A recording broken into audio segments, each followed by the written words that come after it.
Estimados, buenas tardes. En honor al tiempo, vamos a iniciar la clase del día de hoy, ya siendo las 8 de la tarde. Hora Chile, saludando a todos nuestros estudiantes, ¿cierto? Nuestros participantes del diplomado. Voy a abrir cámara para que nos veamos. Ahí sí. No me quiere abrir cámara hoy día. Bueno, ahí sí, saludándolos a todos desde acá, desde Temuco. El día de hoy iniciamos nuestro segundo módulo de diplomado, tercer módulo ya para ustedes, contando el cero, ¿cierto? Y hoy día vamos a tener como docentes a vamos a iniciar la asignatura de institucionalidad ambiental, ¿ya? En esta asignatura vamos a contar con dos docentes. Los docentes son ambos de profesión, son abogados, ¿cierto? Ellos normalmente están en Santiago, ¿ya?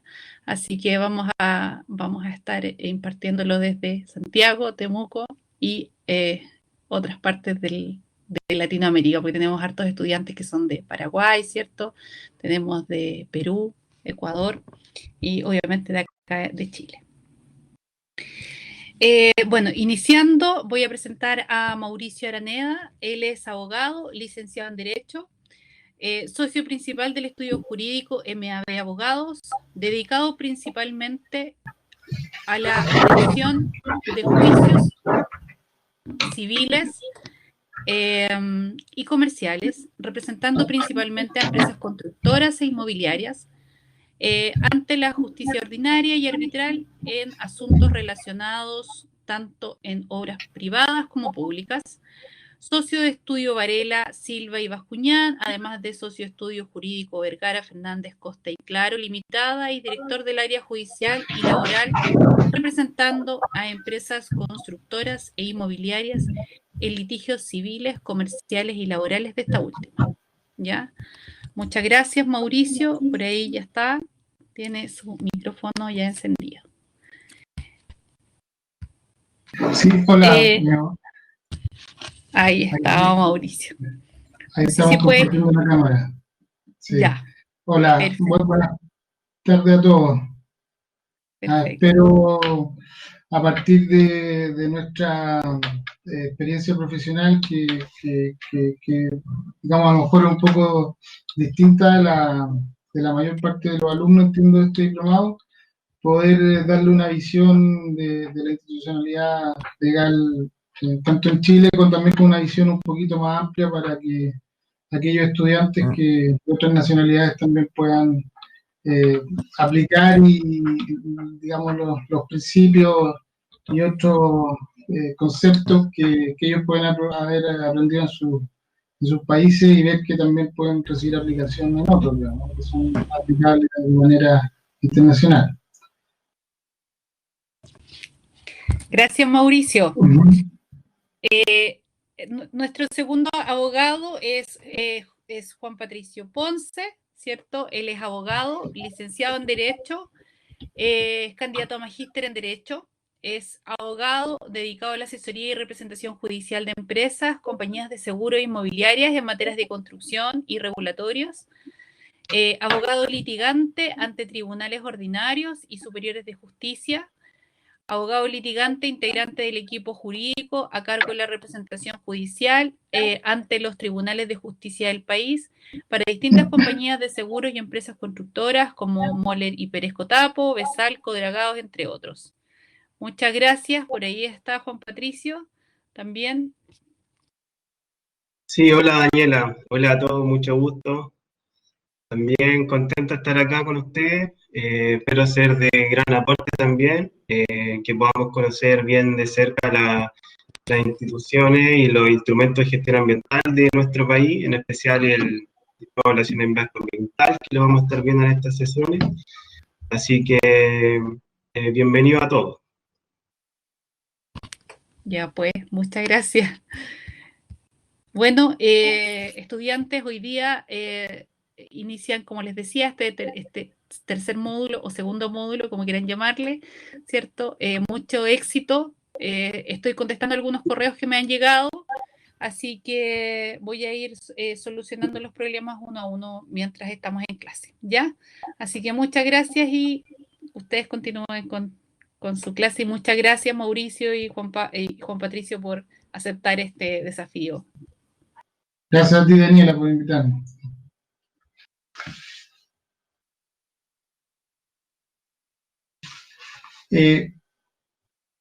Bueno, la verdad que como esta era nuestra primera videoconferencia con Juan Patricio, queríamos explicarle en la primera parte de la clase cuál iba a ser la estructura, cómo vamos a organizar este curso, que básicamente se compone de dos subunidades o dos módulos, submódulos, ¿cierto? El primero que voy a asumir yo, que es de la institucionalidad o legislación ambiental, y el segundo módulo que asumirá Juan Patricio, que tiene que ver con el sistema de evaluación de impacto ambiental, ¿ya? Entonces, cada uno de nosotros le vamos a hacer una muy breve exposición o explicación de cuáles van a ser los principales temas que vamos a abordar en cada una de nuestras unidades, para luego Juan Patricio también les explicará cuáles serán los foros y los trabajos bajo los cuales se van a evaluar los conocimientos que puedan adquirir en el transcurso de este curso, ¿ya? Eso esperamos que nos tome probablemente la primera mitad de esta videoconferencia, y a continuación, ya en la segunda mitad de esta clase, comenzaremos a avanzar con los primeros conceptos y las primeras materias de la unidad, de la subunidad 1, que es legislación ambiental, en la cual yo le aportaré, y, y esa básicamente va a ser lo que vamos a ver en esta clase. Entonces la primera hora va a ser más bien explicativa, para que puedan ustedes entender la dinámica del curso, y la segunda ya comenzaremos derechamente a tratar los temas que convocan respecto de la primera unidad de legislación ambiental. A ver, en lo que respecta a la primera subunidad de legislación ambiental, que es la que yo les pasaré, básicamente cuáles son los objetivos que vamos a tratar o que se persiguen mediante este curso. En primer lugar, vamos a tener que conocer los cuerpos normativos que regulan las materias medioambientales tanto en Chile, pero también vamos a tratar algunos de los principales tratados internacionales sobre la base de los cuales se han estructurado ciertos principios que han sido recogidos tanto por la legislación chilena como por otras legislaciones internacionales, latinoamericanas y mundiales, ¿ah? Y por otra parte, también le daremos bastante énfasis a los procedimientos asociados a la legislación ambiental, muchos de los cuales son procedimientos, cuando me refiero a procedimientos en este caso, me refiero a procedimientos, podríamos denominar contenciosos, en los cuales, ¿no es cierto?, se pueden ejercer ciertos derechos con respecto a los órganos que participan dentro del sistema medioambiental chileno, y veremos en su minuto, con la profundidad que corresponde, ahora solamente una enunciación, que estos procedimientos, al menos en Chile, presentan conviven, dadas las especiales particularidades que tiene el derecho ambiental en nuestro país, ¿no es cierto?, conviven varios sistemas recursivos e impugnatorios, lo cual hace que su aplicación sea un tanto compleja y no tan amistosa como pudiera ser o pudiéramos todos querer. Amistosa en el sentido, me refiero a que pudiera ser fluida o no tan llena de interpretaciones y contrainterpretaciones respecto de cuáles son los caminos que se deben seguir en cada una de las alternativas que se presentan, digamos, dentro de las distintas materias que se abordan en materia ambiental. Y también les explicaremos, ¿no es cierto?, como objetivo dentro del curso, cuál es la institucionalidad ambiental, es decir, cuáles son los principales órganos, entes y autoridades que participan dentro de la estructura o de la organización institucional del derecho medioambiental en Chile, qué funciones le corresponde ejercer a cada una de ellas y básicamente cómo se estructuran las relaciones digamos, entre cada una de ellas. Todo ello, obviamente, con el énfasis necesario en todo lo que tenga que ver con la construcción en Chile y con el desarrollo de proyectos. ¿Ah? Ese es básicamente el objetivo que pretendemos lograr con este curso. ¿Ya? Por eso, si me permite un segundo que mi PowerPoint un poquito chico, no logro leer. Por eso que básicamente esta unidad la vamos a dividir en 4 subunidades, ¿ya? La primera, vamos a tratar los principios generales del derecho ambiental, contenidos tanto en la ley 19.300, que es la ley sobre el medio ambiente, que contiene, digamos, la primera gran ley que se dictó en Chile a propósito de los asuntos medioambientales, pero dentro de los principios generales también abordaremos, ¿no es cierto?, los principales tratados internacionales y principios que emanan de estos tratados internacionales que son recogidos por la legislación nacional, para que puedan hacerse una idea bastante amplia de cómo surgió, por una parte, el derecho ambiental y cómo estos principios se aplican en forma concreta a casos reales todos los días y que son igualmente vinculantes como las normas inscritas, las normas, perdón, legales o de rango,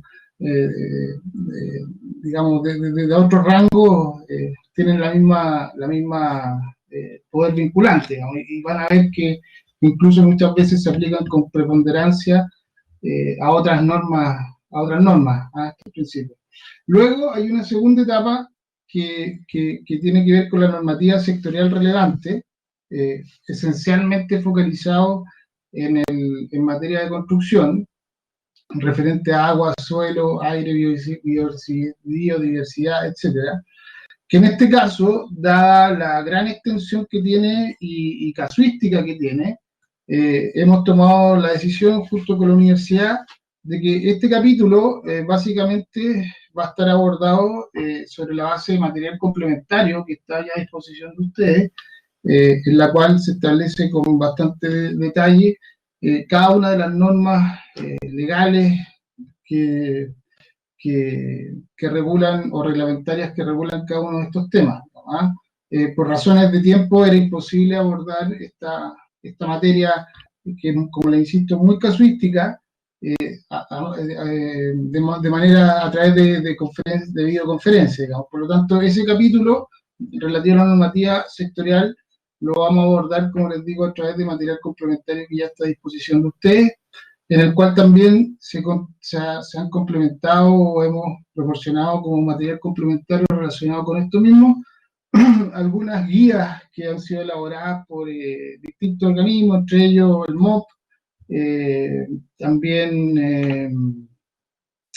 el mismo, digamos, sistema de evaluación ambiental, en el cual se establecen guías bastante útiles que les pueden servir a ustedes en su desempeño profesional, en que se establece una serie de directrices, instrucciones, recomendaciones para efectos de poder presentar estudios y declaraciones de impacto ambiental, sobre todo, obviamente, en materia de construcción, tanto en la etapa de proyecto, de ejecución de proyecto, como también en materia digamos, de desarrollo de proyectos más bien urbanísticos. Luego hay un tercer capítulo que también sí le vamos a dedicar clases a través de videoconferencia, que es lo que le había explicado anteriormente, que en Chile, por ser definitiva el derecho ambiental una rama o emanar o tener una naturaleza de derecho público, específicamente derecho administrativo, tiene una cierta peculiaridad que hace que convivan en paralelo distintos sistemas recursivos. ¿Ah? Por una parte, está el sistema recursivo propio de los derechos administrativos, ya que los actos que dicta la autoridad para aprobar o rechazar un proyecto, por ejemplo, son actos administrativos que se rigen por su propia ley, que establece un determinado sistema de recursos administrativos, pero también en paralelo existe una vía de impugnación denominada contenciosa administrativa, que es la posibilidad que la ley entrega en Chile a que cualquier administrado, cualquier ciudadano que quiera impugnar un acto administrativo puede recurrir a los tribunales ordinarios de justicia y solicitar ante ellos eventualmente la invalidación de ese acto por no cumplir con un requisito legal, o bien solicitar algún tipo de declaración o compensación en relación a esos actos administrativos. ¿Ah? Porque en definitiva, como los entes que participan de todos los procesos y procedimientos relacionados con materias medioambientales son organismos públicos, servicios públicos, estos manifiestan su acto a través de actos administrativos que están siempre sujetos al control jurisdiccional de los tribunales ordinarios de justicia. Y finalmente, también convive en paralelo un sistema especial de recursos que establece la ley a propósito del sistema de evaluación ambiental, que contempla sus propias normas, sus propios recursos. Entonces, cuando avancemos en este tema, podrán ver que en muchos casos estos tres sistemas no conviven tan bien, digamos, y que se han surgido muchos conflictos en cuanto a la interpretación y la forma como deben aplicarse estos tres sistemas recursivos. Ya ahí creo que le podemos aportar nosotros bastante desde el punto de vista de nuestra experiencia profesional, porque si bien con Juan Patricio en general nos dedicamos a temas relacionados con la construcción, nuestra práctica profesional está focalizada esencialmente en la práctica judicial, digamos. A nosotros, en ese sentido, le podemos aportar ahí una visión bastante práctica derivada de nuestra propia experiencia profesional en esta materia. ¿Ya? Y por último, dentro de la etapa que me corresponde estudiar con ustedes, vamos a ver, ¿no es cierto?, los distintos roles de los organismos gubernamentales que intervienen en la institucionalidad ambiental existente en este minuto. Les explicaremos las funciones de cada uno, ¿no es cierto?, cómo se relacionan entre ellos, atribuciones, etcétera.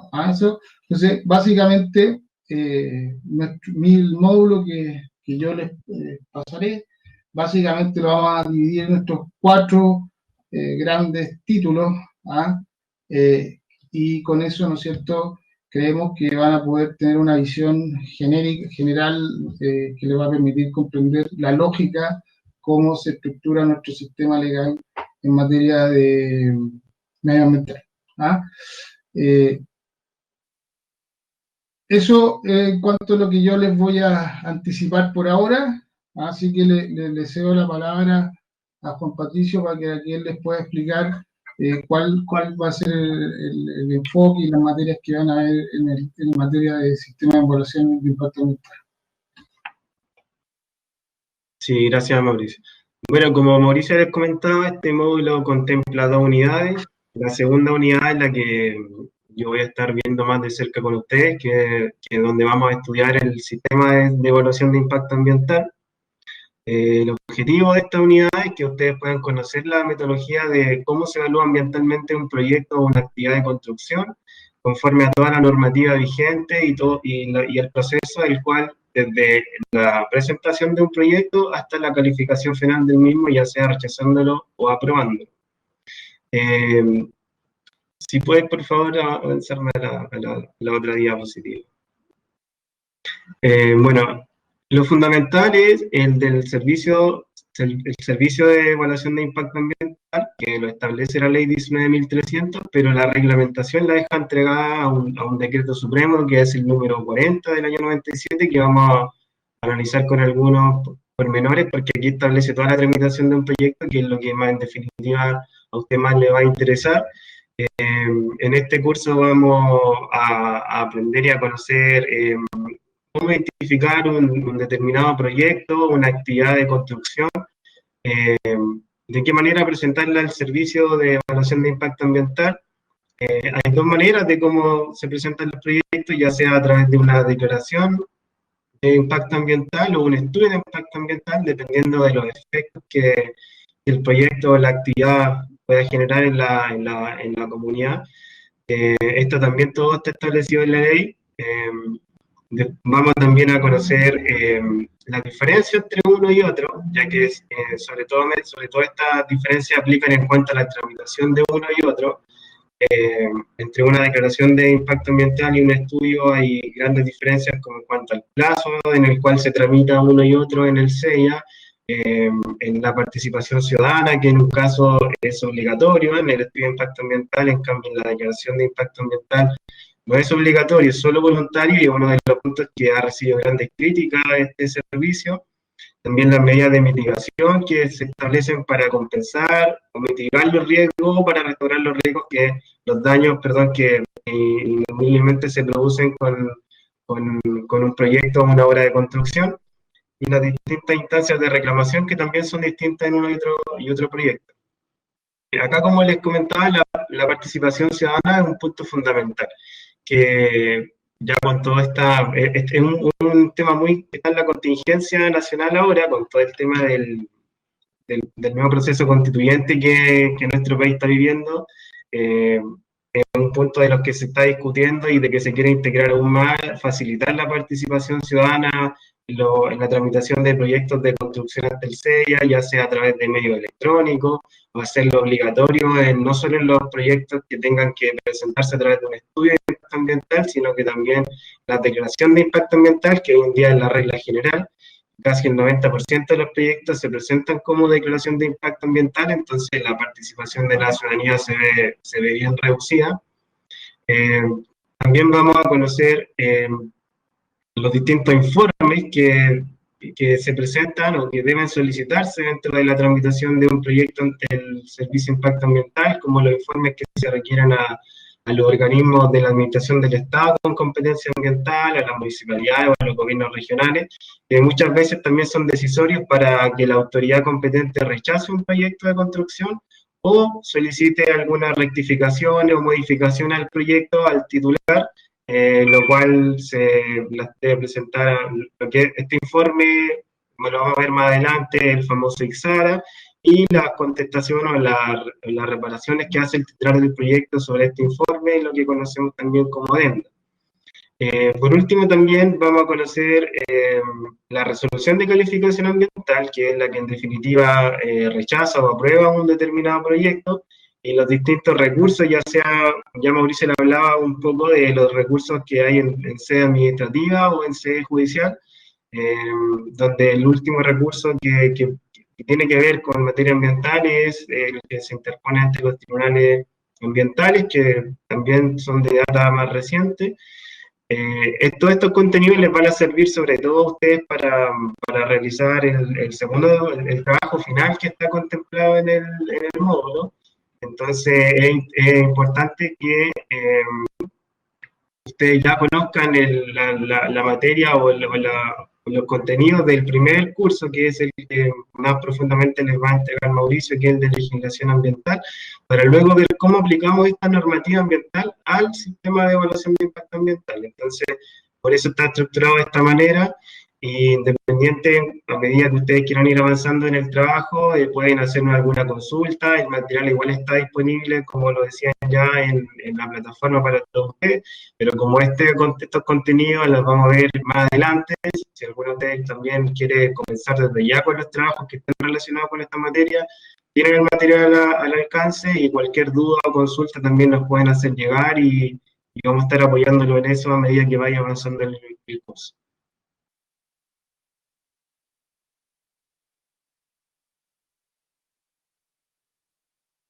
Bueno, ustedes saben también que en cuanto a las evaluaciones que tenemos dos trabajos y un foro de discusión. Ya el foro de discusión creo que aún no está abierto para usted. No sé si podemos hablar del tema a discutir, creo que no, porque por algo estará cerrado para usted aún. Pero creo que mañana se abre ya el foro de discusión. Lo importante es que ustedes participen. Les podemos adelantar que es un tema que está en la contingencia hoy en día, como les comentaba, sobre todo con el proceso constituyente que estamos viviendo, de qué manera queremos cambiar algunos aspectos de nuestra legislación ambiental, de qué manera conseguimos un medio ambiente libre de contaminación y los mecanismos o los instrumentos de gestión que están actualmente vigentes, de qué manera los podemos reforzar. La idea es que discutamos, que debatamos, cada uno aporte ideas y que resulte una buena experiencia y podamos sacar una conclusión bien, que sea bien alimentadora para todos. Así que también si tienen alguna duda nos pueden estar escribiendo por el chat. Eh, Como estos mecanismos de evaluación ya están disponibles, así que para que lo vayamos conversando. Luego del foro de discusión, nosotros también tenemos contemplado un primer trabajo, que es un trabajo grupal.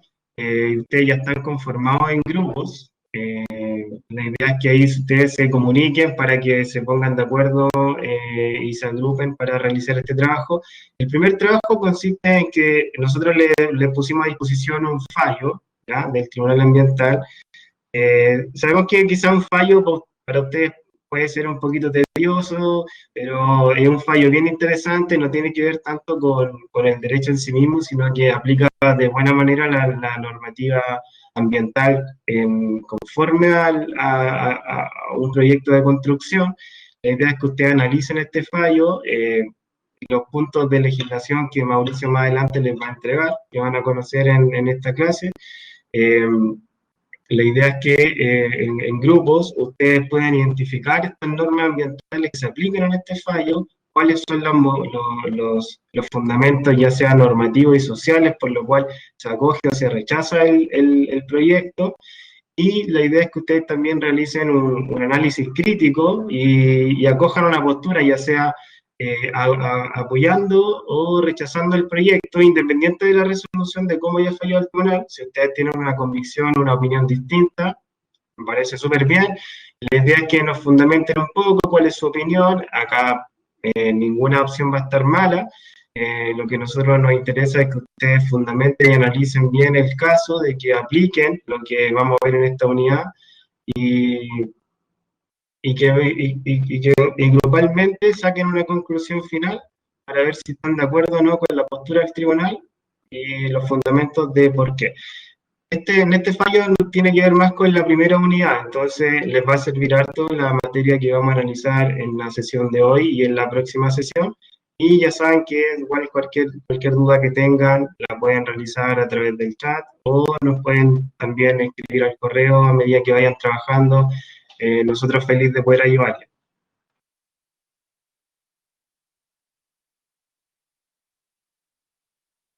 El trabajo número 2 es individual, ¿ya? El trabajo número 2 consiste, nosotros le entregamos un resumen de proyecto, que es cómo se ingresan los proyectos a una actividad de construcción que se ingresa al sistema de evaluación de impacto ambiental.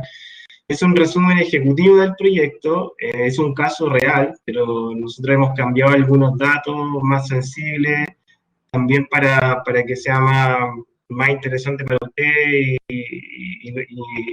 y sea más novedoso, porque si pasáramos el mismo caso estaría en todas las plataformas disponibles. Entonces, este caso es un caso real, pero con algunos datos cambiados.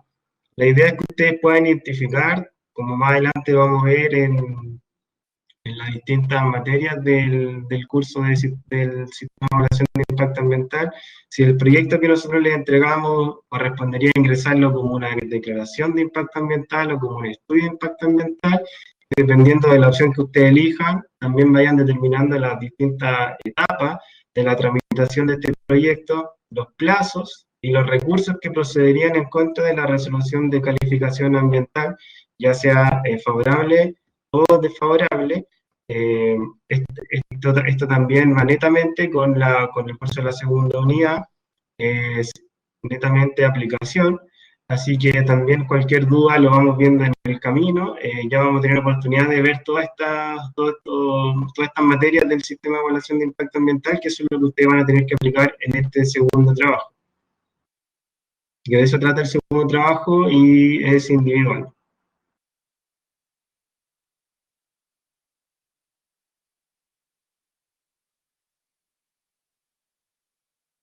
Sí, bueno, eso es básicamente una explicación breve de lo que va a suponer el curso, las dos unidades de este curso. No sé si tienen alguna duda antes de comenzar con la materia, ya sea en relación a los contenidos que le hemos expuesto brevemente o con los trabajos y el método de evaluación que se va a emplear en el curso. Entiendo que las preguntas las pueden ir formulando por el chat y nosotros ahí en la medida que vayan apareciendo se las podemos ir contestando.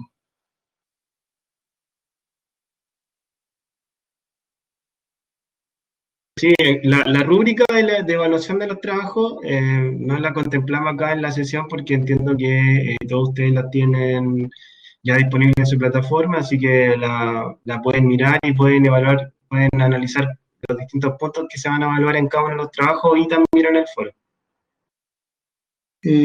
Ahí veo una pregunta respecto de si se va a tener en consideración que existen estudiantes de otros países y que obviamente cuesta conocer la coyuntura nacional. Sí, vamos a tener en consideración eso. Por eso, como le explicaba Juan Patricio, nuestra idea es hacer trabajos y evaluaciones que tienden a aplicar criterios más bien genéricos y no normativa casuística. De hecho, una de las razones también por las cuales ese capítulo lo hemos dejado como a través de materiales complementarios. Y como también les dijo Juan Patricio, nuestra idea es que básicamente que ustedes puedan fundamentar sobre la base de principios y criterios jurídicos que no sean privativos de Chile y ahí en ese sentido no van a haber respuestas absolutamente incorrectas, digamos. ¿Ah?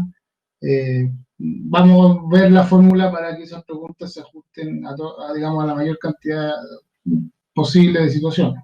¿Ah? Sí, ahora también el fallo del cual trata el primer trabajo va netamente relacionado también con la normativa de suelo, de aire, que vamos a ver tanto en esta sesión y la otra, y también ese material está disponible, es algo algo bien importante y que la verdad va netamente relacionado también, no es tanto derecho, sino que es más la normativa ambiental que está relacionada con los ítems de construcción.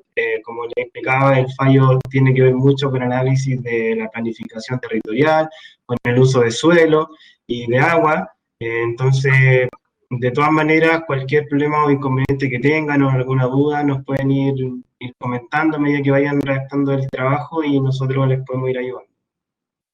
Sí, bueno, y también obviamente nosotros al dar esta unidad dentro del diplomado relativo con legislación ambiental, sabemos que la mayor cantidad de los alumnos, el mayor porcentaje, no son abogados y en esa perspectiva, dos cosas. Uno, bueno, hemos tratado de que los contenidos jurídicos, tratar de explicarlos de la manera más sencilla posible, digamos. Eh, eh, Obviamente guardando y manteniendo ciertos estándares y conocimientos, digamos, o conceptos mínimos que obviamente no podemos modificar, pero sí en el entendido que es un curso que se le presta a alumnos preferentemente de otras profesiones, ¿ya? Por lo mismo también, si ustedes durante el transcurso de las clases o del análisis de los materiales tienen dudas, bueno, les dejamos abierta obviamente todos los canales disponibles para poder responder esas dudas, digamos, ya que entendemos la situación, digamos, desde esa perspectiva. ¿Ah?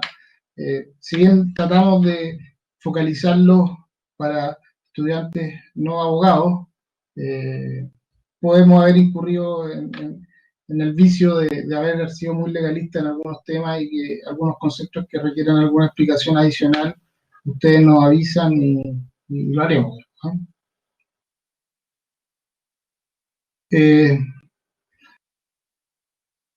Bueno, ya si no hay, no sé si tienen más, si no hay más dudas con respecto como al contenido y a lo que tiene que ver con las evaluaciones, voy a, digamos, a dar inicio a la, a la primera parte del curso de legislación ambiental, ¿ah? Que lo voy a ver yo. Bueno, vamos a ir con los tiempos, a lo mejor vamos a hacer un pequeño break en algún minuto de 5 minutos para tomar agua y seguir más adelante, pero por la hora yo creo que ya podemos entonces comenzar con, con, con el, con el, con el curso propiamente tal. ¿Ya? Bueno, ya entrando derechamente en materia, desde el punto de vista del origen del derecho ambiental, bueno, como ustedes sabrán o supondrán, es un derecho o una rama del derecho que tiene un nacimiento relativamente nuevo, digamos, a diferencia de otras ramas del derecho que tienen cientos y algunos hasta miles de años. El derecho ambiental es un derecho relativamente nuevo, ¿ya? Que surgió principalmente no por la gestión de algún organismo internacional o alguna autoridad internacional, sino que más bien se trata de un compendio de declaraciones, tratados y normas, algunas vinculantes y otras no vinculantes, que se han ido desarrollando también en paralelo con el desarrollo científico, ¿no es cierto?, por una parte, y por la otra, con la conciencia que han ido adquiriendo los estados y los ciudadanos, ¿no es cierto?, respecto de la importancia del medio ambiente, diría yo, a partir de con relevancia a partir de los años 60, ¿no? Antes de los años 60 si vieron algunos intentos muy menores por intentar regular ciertas materias medioambientales. Los primeros avances reales comienzan a ocurrir recién en los años 60, ¿ya? Ahora, a partir de estos tres conferencias y declaraciones, se distinguen básicamente las tres grandes etapas que existen al día de hoy en materia del origen y del derecho ambiental de carácter internacional, porque la verdad que el derecho ambiental surge, digamos, desde los instrumentos internacionales hacia las legislaciones nacionales, digamos, ¿no es cierto? No surge al revés, digamos, no surge de las distintas legislaciones nacionales que luego requieran algún reconocimiento internacional, sino que en este caso, a diferencia de otras ramas del derecho, ocurre desde esa manera, desde esa perspectiva, desde el extranjero hacia el interior de las distintas legislaciones domésticas, ¿ya? Ahora, dentro de este desarrollo del derecho internacional ambiental, podemos distinguir básicamente tres etapas hasta el día de hoy, que están marcadas por estas tres conferencias o cumbres, que son en primer lugar la Conferencia de Naciones Unidas sobre el Medio Ambiente Humano, o lo que también se denomina la Declaración de Estocolmo, que se desarrolló en el año 1972, ¿no es cierto? Ahí hay un primer gran avance en materia de derecho ambiental. Luego tenemos la Cumbre sobre el Medio Ambiente y Desarrollo de Río de Janeiro, 20 años después de la primera gran hito, en el año 1992. Y por último, ya mucho más reciente, ya hace pocos años, ¿no es cierto?, el Acuerdo de París, que tiene que ver, ¿no es cierto?, principalmente con el problema del calentamiento global, ¿ya? Entonces, como les anticipaba, hasta antes de los años 60, la verdad que solamente se reconocen dos intentos por regular normativa o implementar normativa internacional respecto al medio ambiente. Una fue la Convención de Londres de 1900, que básicamente lo que buscaba era proteger la vida silvestre en ciertos lugares de África, que no prosperó porque los estados signatarios no firmaron el número mínimo para que esto pudiera materializarse. Después, la verdad que no se reconoce ningún otro tipo de intento por regular o celebrar algún tipo de acuerdo en materia de derecho ambiental hasta el año 33, en que surge el Convenio de Londres, también destinado a regular y proteger una serie de parques naturales en África, ¿ya? La verdad que hasta el año 60 no pasó mucho más que eso, que fue muy poco, y en el año 60, a partir de un dato curioso, digamos, a partir de un libro que se llama, a lo mejor algunos de ustedes lo conocen, La Primavera Silenciosa, de Rachel Carson, se comienza por primera vez, que trata sobre los plaguicidas, sobre la agua y el medio ambiente, por primera vez se comienza a colocar en el tapete en los medios y adquirir relevancia e importancia en la ciudadanía, conciencia de la ciudadanía, ¿no es cierto?, el tema ambiental. Pero más que eso, hasta la Declaración de Estocolmo del año 1972 no hubo mayor desarrollo, ¿ya? La Declaración de Estocolmo nace a partir de una conferencia de las Naciones Unidas sobre el medio ambiente en el año 1972, y lo relevante de esta convención o declaración, que fue la primera documento internacional que reconoció el derecho a un ambiente sano como un derecho de las personas, ¿ah? Este reconocimiento, que como un derecho al medio ambiente, que era algo inédito hasta ese momento, se consagró básicamente a través de 26 principios. Ya muchos de estos principios han seguido siendo desarrollados por instrumentos internacionales posteriores, pero de estos 26 principios, básicamente, hay dos que vale la pena mencionar a esta altura. Uno es el principio número 21, que la verdad que es un principio que hoy en día casi es como evidente que tendría que ser así, que básicamente simplemente consistía en que en la responsabilidad de los estados de garantizar que las actividades que se desarrollaran al interior de sus jurisdicciones no afectaran el medio ambiente de los otros estados. Es como casi un principio tan básico como decir que lo que yo haga en mi casa no puede perjudicar, ¿no es cierto?, tu casa, digamos. Es algo que hoy día se ve como algo bastante básico, pero en ese minuto fue un gran avance, digamos, en relación a lo que existía, ¿ya? En segundo lugar, se consagró el principio de cooperación, que básicamente se establece como a nivel de declaración del deber de los estados de cooperar, ¿no es cierto?, para hacer frente a los desafíos globales comunes que existían en materia medioambiental, ¿ya? Esos son básicamente los dos grandes principios que emanan de esta Declaración de Estocolmo. Y la otra importancia que tiene esta Declaración de Estocolmo es que se crea el Programa de las Naciones Unidas para el Medio Ambiente, que es el organismo de las Naciones Unidas que existe hasta el día de hoy y que está a cargo de todos los asuntos medioambientales hasta hoy, digamos. Entonces, es un organismo que ha perdurado en el tiempo y por eso también la trascendencia de esta declaración, ¿ya? Ahora, con posterioridad a la Declaración de Estocolmo, la verdad que comienzan por primera vez a surgir los primeros partidos políticos que se han denominado verdes, que en ese minuto eran toda una novedad, digamos, hasta hace poco tiempo atrás todavía no eran alguna novedad. Hoy día vemos que son cada día más, cada día hay más y cada vez adquieren más poder político. En algunos países más desarrollados se comienzan a crear por primera vez los ministerios del medio ambiente, ¿ya?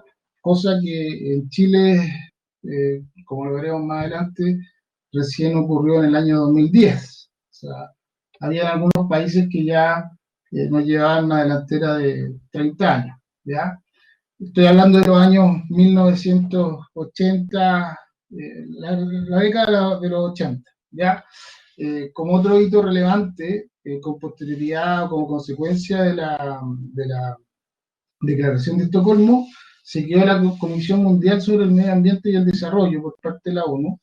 La relevancia de esta comisión tiene que ver con que ellos elaboraron un informe que duró cerca de 5 años su desarrollo, que es el informe Nuestro Futuro Común, en el que la gracia que tiene ese informe es que se consagra por primera vez, o se acuña, ¿no es cierto?, el concepto de desarrollo sustentable, ¿no es cierto?, concepto o frase que ustedes seguramente han oído como con habitualidad hoy en día, pero que eso en unos minutos fue una novedad, y en que simplemente este concepto de desarrollo sustentable se entendía o se define hasta el día de hoy como que la satisfacción de las necesidades de las generaciones presentes, ¿no es cierto?, no puede comprometer la satisfacción de las necesidades futuras, de las generaciones futuras. ¿Ah? Entonces, este concepto de desarrollo sustentable, que básicamente era no consumir todos los recursos naturales o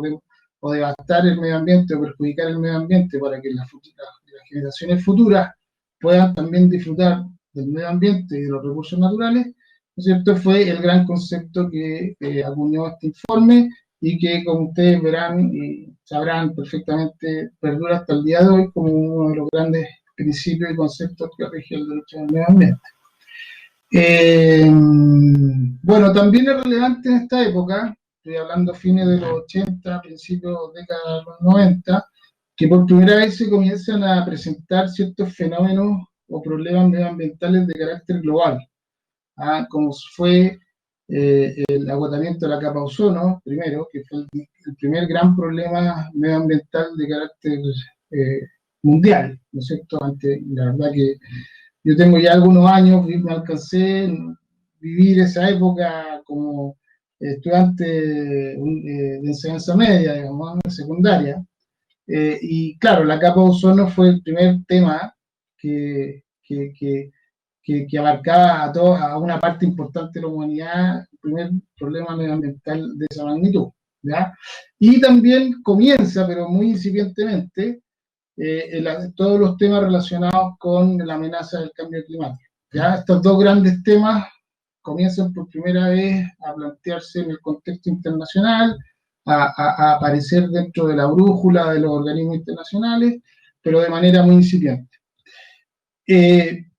Ya terminando la década de los 80 y comenzando la de los 90, el problema de la capa ozono genera lo que fue el protocolo de Montreal, que fue básicamente un protocolo creado para combatir el agotamiento de la capa de ozono, y que si bien no tuvo demasiado éxito en un inicio, es considerado un hito importante porque fue un primer caso de cooperación internacional masiva, digamos, en torno a combatir o mitigar un problema medioambiental que afectara digamos, a gran parte de la humanidad, ¿no? Esa fue como la etapa intermedia que podemos mostrar aquí entre lo que sucedió primero con Estocolmo y la declaración o la cumbre de la Tierra de Río de Janeiro, ya que fue el año 92, es decir, 20 años con posterioridad a Estocolmo, ¿ya? Bueno, la importancia que tiene la cumbre de la Tierra de Río de Janeiro es que básicamente en ella se elaboran dos convenios, ¿ya? El convenio sobre la diversidad biológica y la Convención Marcos de las Naciones Unidas sobre el Cambio Climático, que era, como les comentaba, ¿no es cierto?, se estaba gestando ya este problema del cambio climático a esa fecha, pero de manera aún muy incipiente. Y en tercer lugar, se hizo la Declaración de Río, ya que básicamente lo que ella hizo fue reafirmar la Declaración de Estocolmo y establecer el programa de acción que se denominó como Agenda 21, ¿ya? Que en el fondo era una guía para los gobiernos y para actores no estatales y grandes empresas mineras o otras actividades de esa naturaleza, para poder, ¿no es cierto?, realizar actividades compatibilizándolas con la protección del medio ambiente, que en esa época era algo bastante novedoso y avanzado. ¿Ah? Durante esta etapa y durante lo que fue la Declaración de Río, también sigue predominando como principio esencial o macro de todo el resto de las conversaciones y declaraciones, el concepto de desarrollo sustentable. Hasta esa época, el gran concepto que informaba todo el derecho medioambiental tenía que ver con el desarrollo sustentable, es decir, con que preservemos los recursos actuales o no consumamos todos los recursos actuales para que las futuras generaciones también puedan disfrutar. ¿No? Era un concepto bastante limitado, si se quiere decir, de esa perspectiva. ¿No?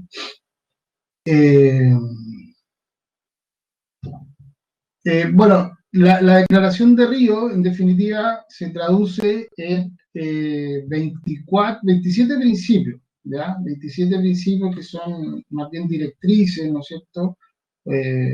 No intenciones, porque intenciones le resta un poco de obligatoriedad, pero principios que, de los cuales básicamente hay tres que creo que merecen especial consideración, que es uno, el principio número 4, que es lo que le acabo de mencionar, el principio del desarrollo sustentable, en los términos que les comenté, es decir, básicamente limitado simplemente a que las actuales generaciones no pueden arrasarlo todo y no dejar nada a las siguientes, digamos. El principio 10, que es un principio que tiene mucha importancia hasta el día de hoy y que ha sido también recogido por nuestra legislación y en general por muchas otras, ¿ah? Que es básicamente el principio de participación o el derecho de participación ciudadana, a través de, básicamente, consagrando o garantizando tres elementos fundamentales: el derecho a la información, el derecho a la participación y el derecho a la justicia en asuntos medioambientales. Ya este fue, podríamos decir, un gran avance con respecto a lo que se había producido con Estocolmo, y un poco va más allá simplemente del principio de desarrollo sustentable, sino que ya agrega, ¿no es cierto?, o le incorpora algunos derechos a la ciudadanía en materias medioambientales y también algunos deberes al Estado en esta materia.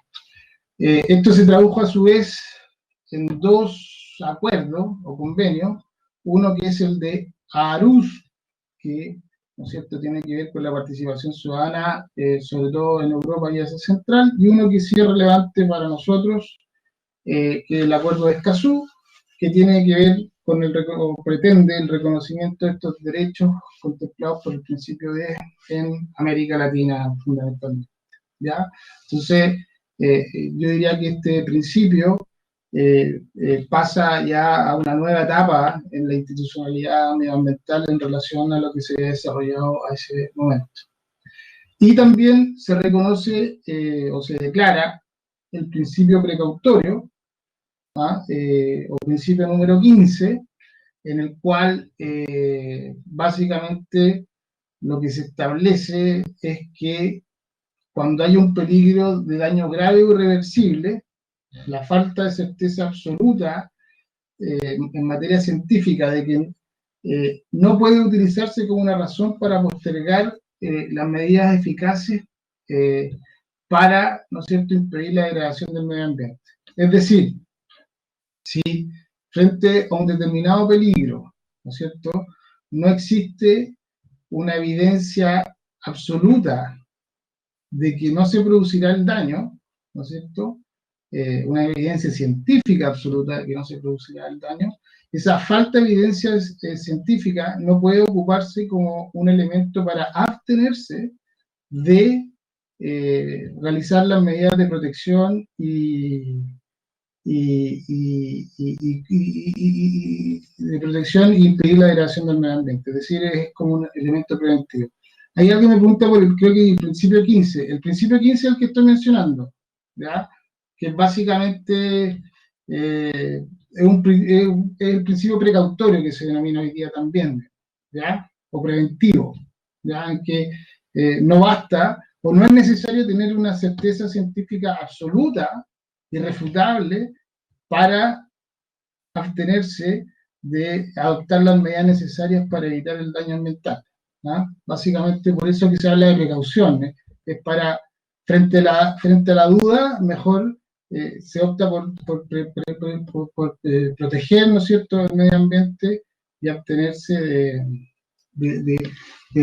o sea, la falta, por ejemplo, en el caso actual, en un caso más claro, en el caso del cambio climático, algunos, los menos, ¿no es cierto?, pueden sostener hasta el día de hoy que no existe evidencia científica absoluta, ¿no es cierto?, de que determinados comportamientos humanos están calentando, ¿no es cierto?, la atmósfera de la Tierra, ¿no es cierto? Bueno, de acuerdo a este principio 15 o principio precautorio, esa falta de evidencia absoluta no puede ser utilizada para abstenerse de realizar aquellas medidas necesarias para evitar ese daño ambiental. O sea, incluso en el evento que existiera esa falta de evidencia científica, de todas maneras debe optarse por la protección del medio ambiente, ¿ya?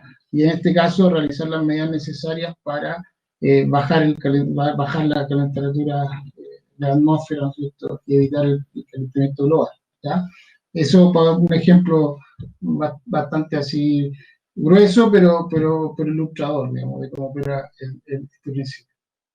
Después de Río, digamos, se entra, podríamos decir, ya a una tercera etapa o etapa actual, en la cual un hito relevante o lo que se empieza a suceder en esta etapa ya es que muchos acuerdos de carácter comercial, ¿ya?, no medioambientales, sino que de carácter comercial, empiezan a incluir dentro de sus obligaciones y compromisos y deberes una serie de materias de carácter medioambiental, ¿ya?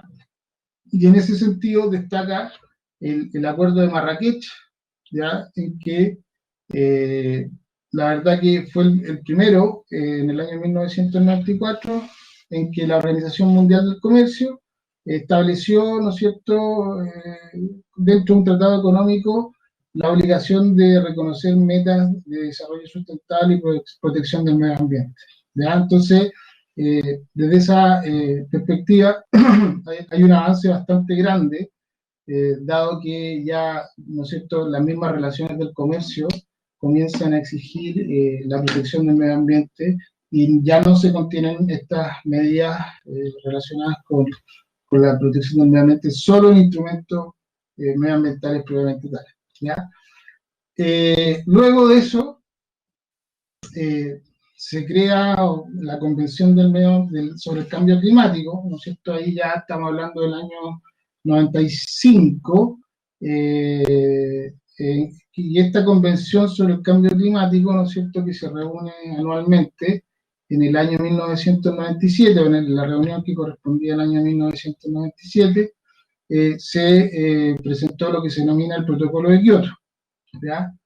Que si bien, a pesar de que hasta el día de hoy no puede entenderse que un convenio o protocolo que fue especialmente exitoso en cuanto a bajar las emisiones, mitigar las emisiones de gas invernadero, sí fue exitoso desde el punto de vista de que fue el primer acuerdo internacional relevante en que estableció obligaciones verdaderamente vinculantes para los países, ¿ya? En materia de derecho internacional, para que los acuerdos internacionales sean vinculantes bueno, hay algunos que son vinculantes y otros que no son vinculantes per se, pero aquellos que pueden ser vinculantes requieren, en la mayoría de los casos, esto depende de la legislación nacional de cada uno de los países, pero normalmente lo que requieren son acuerdos internos, normalmente acuerdos del Senado que aprueben estos tratados internacionales firmados previamente por el país. Y muchos de estos acuerdos internacionales después nunca son ratificados por el Senado, entonces verdaderamente muchos no quedan, nunca se transforman en vinculantes. Este protocolo de Kioto, si bien no fue tan virtuoso en cuanto a la obtención del fin de disminuir o mitigar, ¿no es cierto?, los gases invernaderos, sí fue bastante exitoso en cuanto a la cantidad de países que suscribieron y ratificaron el acuerdo.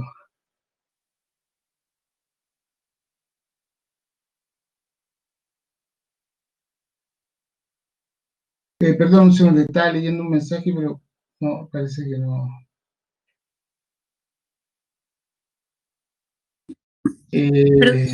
Perdón, ¿Sí? Mauricio, preguntaban por un libro, por el nombre de un libro. No sé si a lo mejor eso está. Libro de Rachel. La letra, la letra la tengo medio chica, mi notebook no tiene pantalla muy grande. ¿Cuál libro?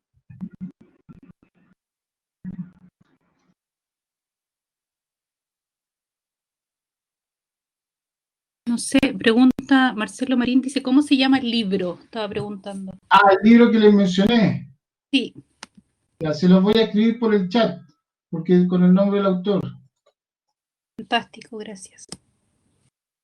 Entiendo que tengo que escribirlo por el chat público, ¿no? Así es, por el chat público, por favor.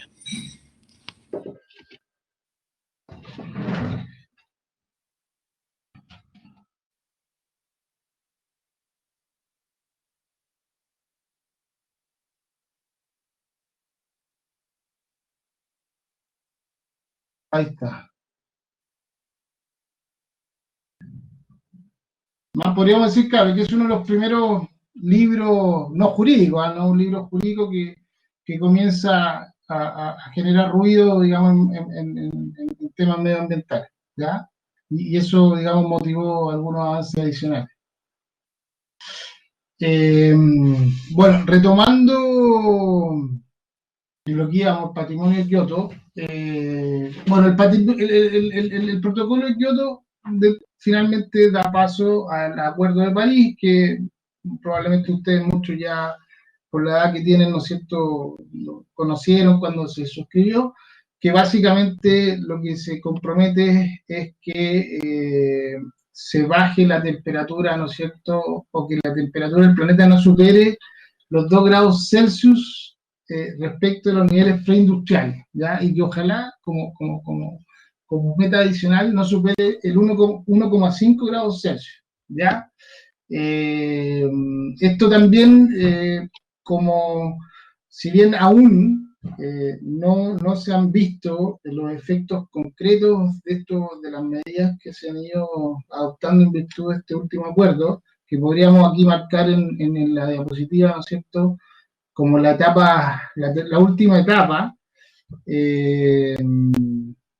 la última etapa de avance de los tratados internacionales, sí también tiene la virtud, al igual que Kioto, de que es un tratado internacional que fue suscrito y tiene carácter vinculante por muchos países. ¿Ah? Son muy pocos los que no lo han suscrito, y desde esa perspectiva existe una gran esperanza de que estos instrumentos sí pudieran tener en un futuro próximo buenos resultados, digamos, atendida la obligatoriedad de ellos, digamos. De hecho, existe algunos fallos ya a nivel en Inglaterra, en que se han invocado el Acuerdo de París para rechazar algunos proyectos que incidían, ¿no es cierto?, que no cumplían o no contribuían, más bien dicho, ¿no es cierto?, a la rebaja, ¿no es cierto?, de la temperatura en los grados, ¿no es cierto?, que se establecen en este acuerdo, ¿ya? Eso podríamos, a grandes rasgos, por razón del tiempo, tampoco podemos entrar en mayor detalle, pero en grandes rasgos, para cerrar esta parte de la explicación, ¿no es cierto?, a través de estos 3 grandes tratados, convenios internacionales, se distinguen las 3 grandes etapas en cuanto al desarrollo del derecho ambiental internacional, ¿ya? Ahora, y tiene que ver con lo que vamos a pasar a ver ahora, que los derechos domésticos en materia ambiental, lo que han hecho en gran medida, y eso también lo que ha ocurrido en Chile, es que recogen estos tratados internacionales, se alimentan, digamos, de alguna manera de estos tratados internacionales y van recogiendo en algún minuto, en la medida de lo posible, ya cada vez menos, sino que cada vez con mayor exigencia por parte de la ciudadanía, estos principios que han sido elaborados a nivel internacional. Entonces, ya dejando un poco el plano internacional y metiéndonos ya en el plano doméstico, ¿ah? Lo primero que uno en cualquier carrera de derecho, ¿no es cierto?, cuando parte un curso de alguna rama del derecho, sea derecho civil, derecho penal, lo que sea, ¿no es cierto?, a uno le dicen qué es lo que es el concepto de este derecho que se va a estudiar. Entonces, bueno, aquí también vamos a respetar esa tradición y a partir de este concepto me gustaría también aprovechar de explicarle algunas características de esta rama del derecho, ¿ya? En primer lugar, es un derecho administrativo, eso tiene implicancias, ¿no? El derecho administrativo básicamente es una rama del derecho público que regula la relación existente entre el Estado, ¿no es cierto?, a través de sus distintos órganos, y los ciudadanos, o también en derecho administrativo se le dicen administrados, ¿ya? Es un derecho que tiene, por esa relación existente entre el Estado y el ciudadano, características particulares. No es igual que el derecho civil, ¿ya? En el derecho civil uno puede hacer todo lo que no esté prohibido, en el derecho administrativo uno solo puede hacer lo que esté permitido. El derecho administrativo se manifiesta a través de actos administrativos que tienen un propio sistema en cuanto a su elaboración, en cuanto a su impugnación, en cuanto a los derechos que se adquieren respecto de ellos, ¿ah? Por eso que es un derecho especial. Por otro lado, el derecho administrativo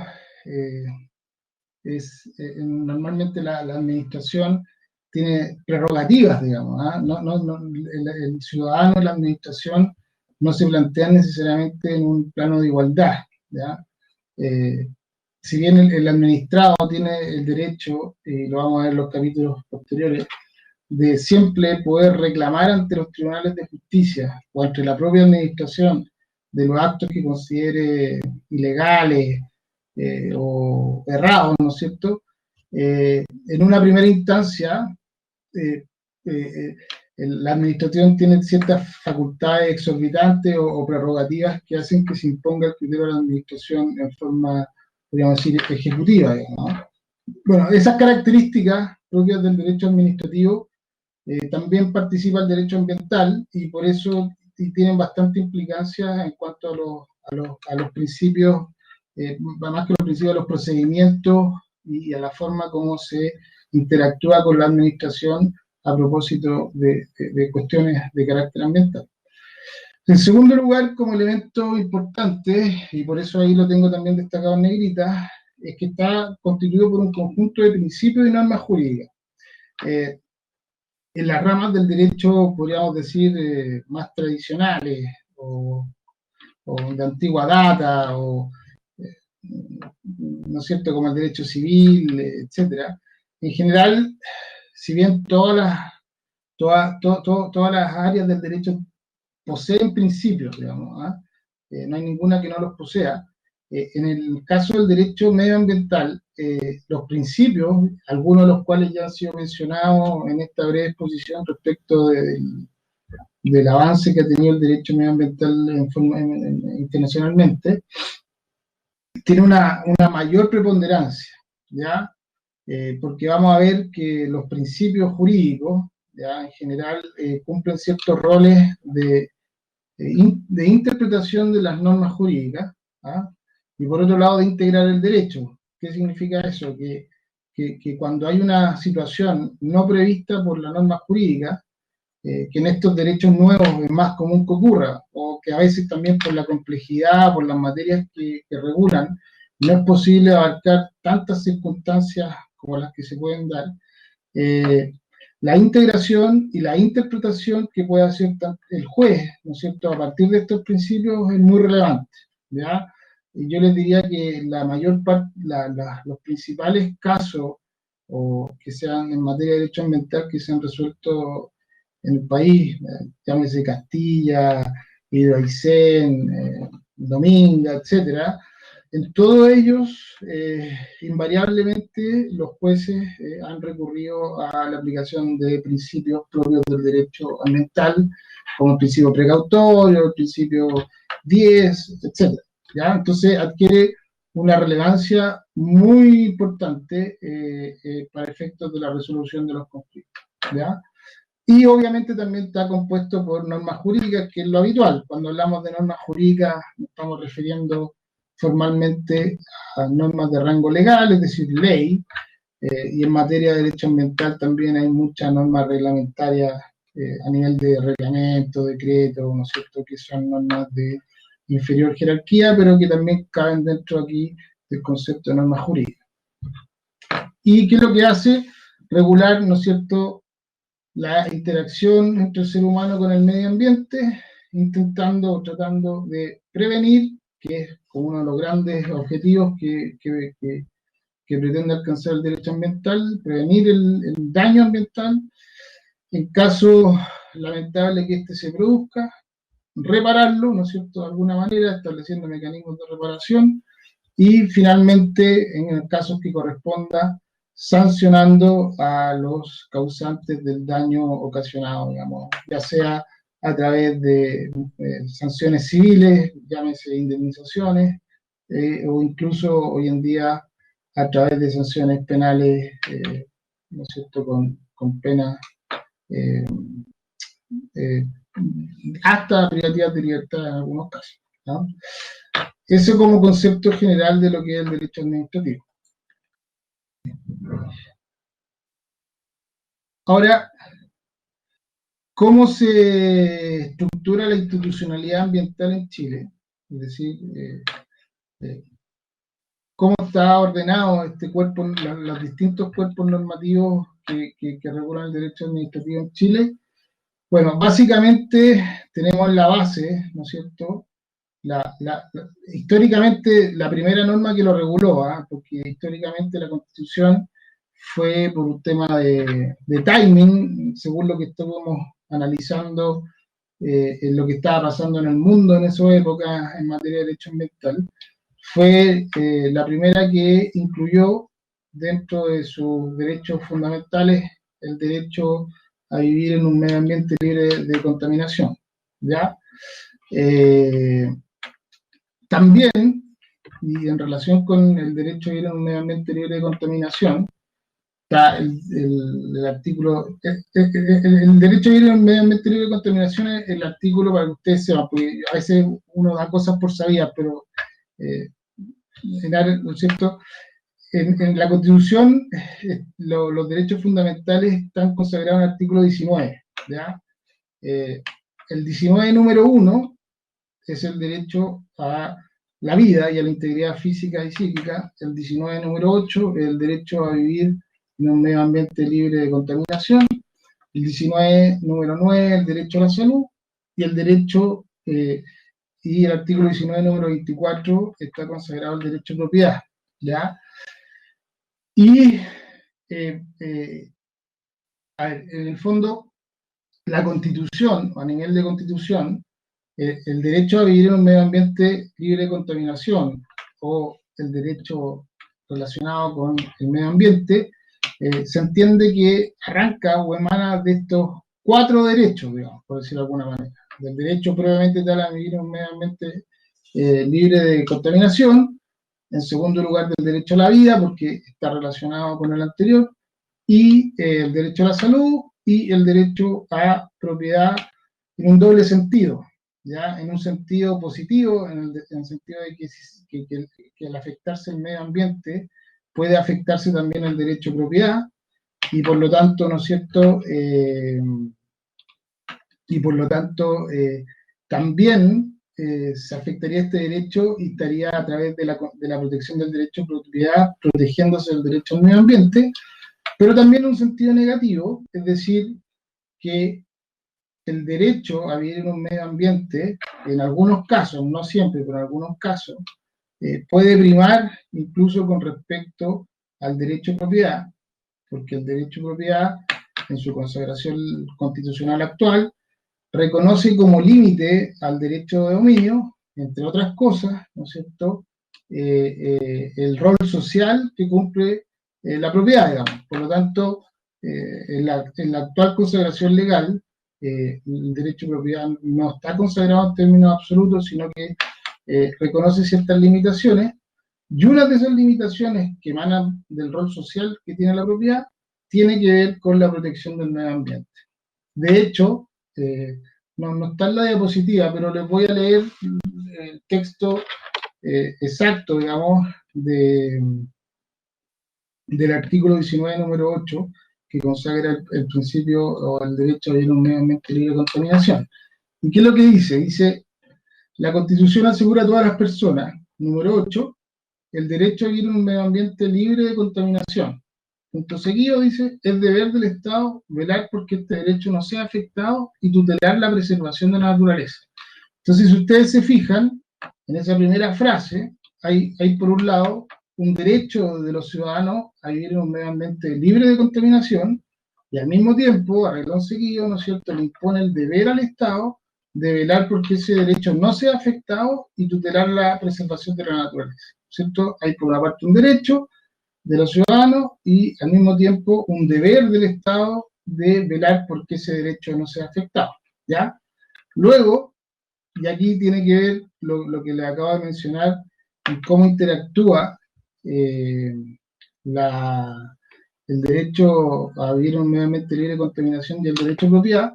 El 19 número 8, ¿no es cierto?, establece que la ley podrá establecer restricciones específicas al ejercicio de determinados derechos o libertades para proteger al medio ambiente, ¿no? ¿Cierto? Entonces, a partir de esta facultad que establece la Constitución a propósito del establecimiento del derecho a vivir en un medio ambiente libre de contaminación, es posible, ¿no es cierto?, limitar o restringir el ejercicio de determinados derechos o libertades para proteger el medio ambiente, ¿ya? Y entre otros derechos, uno de los que se puede limitar es el ejercicio del derecho de propiedad, que a su vez, ¿no es cierto?, como les dije, producto de la función social que cumple, también permite que sea limitado o restringido, ¿ya? Ahora, es muy común que los derechos fundamentales, ¿ya?, entren en conflicto, ¿ya? Por ejemplo, la libertad de expresión con el derecho a la intimidad o a la honra, ¿no es cierto? En este caso, el derecho a vivir en un medio ambiente libre de contaminación, con el derecho de propiedad, etc. ¿Ya? La verdad que, para que ustedes sepan, digamos, si bien se han planteado distintos criterios o soluciones normativas, no normativas, doctrinarias, de cómo deberían resolverse. Estoy leyendo unas preguntas, voy a terminar la explicación y las voy a tratar de contestar, las preguntas que vayan surgiendo. Porque tenía ampliado la diapositiva, porque la verdad que estoy ya un poco, la vista ya no me acompaña mucho. Entonces, como les decía, es muy común que entren en conflicto de derechos fundamentales, ¿ya? Por ejemplo, el derecho a la vida con el derecho a la libertad religiosa, por ejemplo, en el caso como bien conocido, por eso se los comento, de la ciertos, digamos, religiones en que se prohíben las transfusiones de sangre, ¿no es cierto?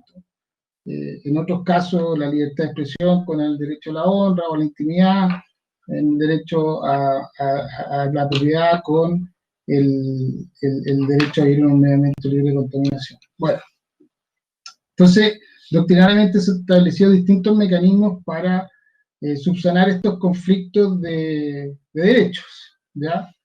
En términos, sin entrar en mayores profundidades, porque podríamos estar aquí varias videoconferencias, pero para que lo puedan lograr comprender de manera medianamente fácil, digamos. Lo que está descartado, ¿ya?, es que uno prime absolutamente por sobre el otro, ¿ya? O sea, si hay un conflicto de derechos fundamentales, la solución razonable no puede ser que uno avasalle al segundo. Eso no parece ser una solución razonable. ¿Ya? Tampoco parece ser una solución razonable y ha sido descartada, por ejemplo, recurrir a la numeración que establece el artículo 19, ya que el derecho a la vida es el número 1. En alguna oportunidad más de alguien ha dicho, oiga, como se entiende que por la numeración el número 1 es el derecho a la vida, entonces quiere decir que es lo más importante y por lo tanto vamos a establecer un orden de prelación de cómo se aplican los derechos fundamentales, lo cual también evidentemente debe descartarse. ¿Ya? En términos, ¿qué es lo que sí se entiende que debería aceptarse? En términos generales, lo que se entiende es que al entrar en conflicto dos derechos fundamentales, debe buscarse una solución en que ambos se apliquen sin que ninguno de ellos, en definitiva, sea afectado en su esencia. ¿Ya?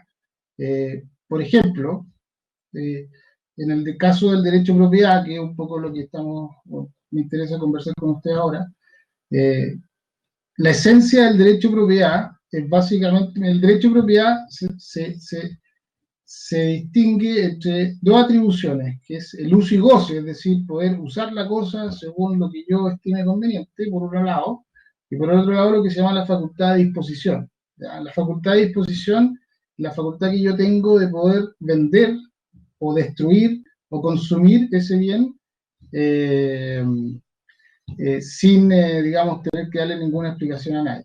Entonces, se entiende que la esencia del derecho de dominio estaría dado fundamentalmente por el derecho de disposición, porque si bien a mí, producto de una restricción medioambiental, me pueden limitar, ¿no es cierto?, transitoriamente el uso y goce, no me está afectando en la esencia del derecho de dominio, porque yo sigo siendo dueño de la cosa, solo que no puedo ocuparlo por un tiempo determinado en pos de también asegurar otro derecho también fundamental, como sería en este caso, por ejemplo, el derecho a vivir en un medio ambiente libre de contaminación. ¿Ya? Yo tenía acá a modo de ejemplo, no sé si se los voy a tratar de compartir en la pantalla, porque a lo mejor si se los leo puede ser un poco aburrido de entender. Voy a tratar de compartirles un párrafo muy escueto, en el cual la Corte tuvo la oportunidad de pronunciarse respecto a un caso como el que le estoy planteando.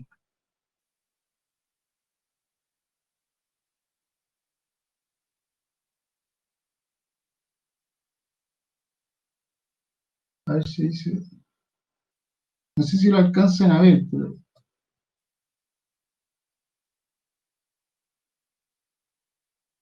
Aquí. Bueno, si lo alcanzan a ver.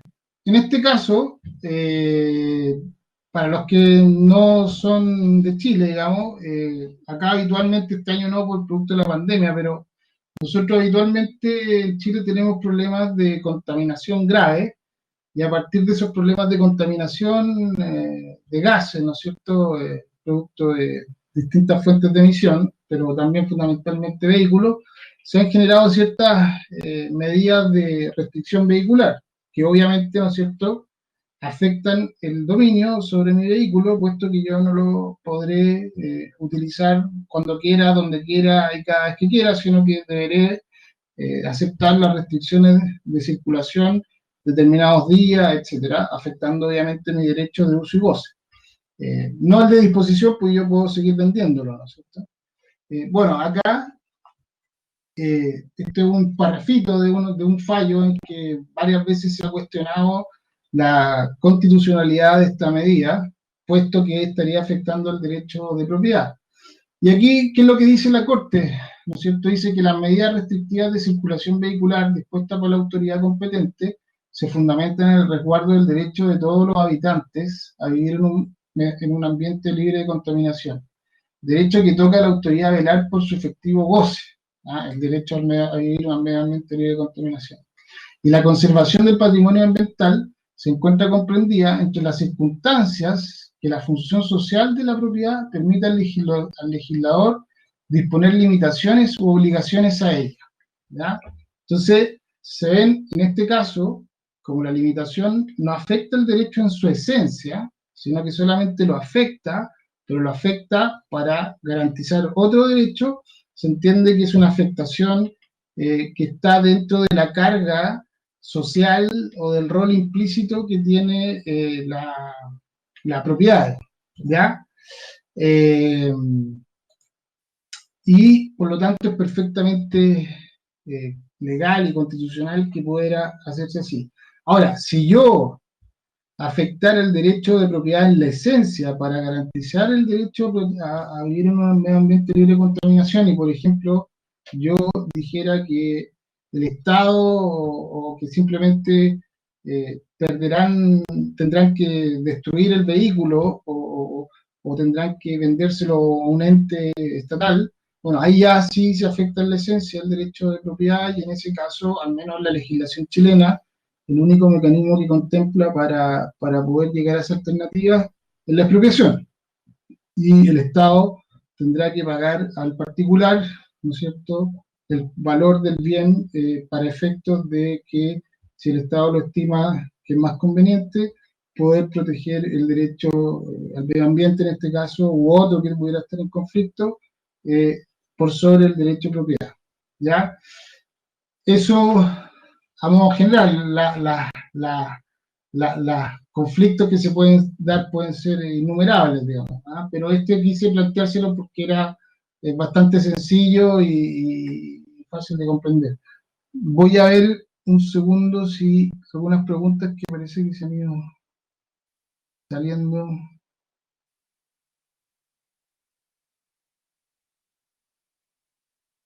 A ver, aquí hay unas preguntas. A ver, Mayerly pregunta si prima el bien general sobre el bien particular. Depende, digamos, o sea, no hay una regla para todo, digamos, ¿ah? Básicamente lo que se entiende es que lo que debe tratar de coexistir es que los dos derechos actúen, que ninguno se afecte en su esencia. Es decir, se debe intentar buscar una fórmula que permita la coexistencia de los derechos, ¿ya? Eso es como el principio general. En general, no se buscan soluciones que sean que prime uno por sobre el otro, o que en el caso del bien particular sea de menor categoría o de menor interés que el bien común. Ahora, sí, nuestra Constitución reconoce el rol social de la propiedad, y eso quiere decir que si bien uno es dueño y puede disponer de la propiedad como mejor le parezca, sí reconoce como límite la no afectación a terceros, o bien en casos extremos como lo que le he planteado, incluso digamos, el tener que ser privado de ella en pos del bien común, pero con la limitación de que debe ser previo expropiación o previo pago del valor del bien que se me está, digamos, expropiando en pos del bien común, ¿ya? La expropiación es un típico caso en que a uno se le priva el dominio por razones de utilidad pública, ¿ya? Pero, al menos en Chile, requiere el cumplimiento de una serie de requisitos, y además supone necesariamente el pago anticipado del costo real, no un costo fiscal o alguna tasación, digamos. Bueno, hay un procedimiento de tasación, pero el valor íntegro o real del bien previo a la limitación al dominio en la esencia, ¿ya?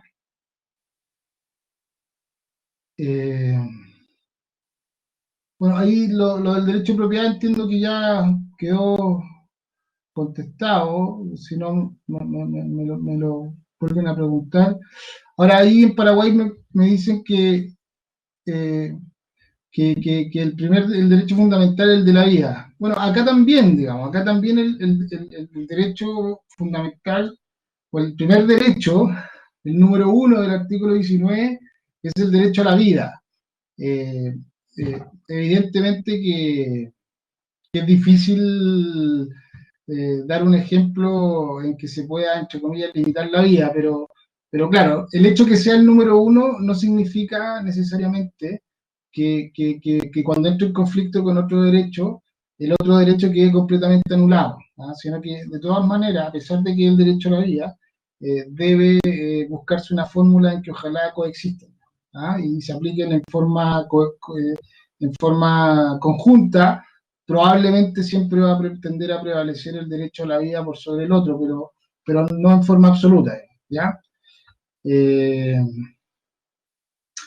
Eso, en lo que se respecta a este punto. Ahora, hay otro elemento importante e interesante en relación al artículo 19, número 8, que es el que protege el derecho a vivir un medio ambiente libre de contaminación. Y es que lo que acabo de decir, que el artículo 19, número 8, dice, y les voy a leer nuevamente textual, porque creo que debería haber insertado el artículo en la diapositiva, pero se nos pasó, que dice que, ¿no es cierto?, la Constitución asegura a todas las personas el derecho a vivir un medio ambiente libre de contaminación. Entonces, la pregunta es, ¿qué es libre de contaminación? ¿Ya? Es un tema que se ha discutido bastante.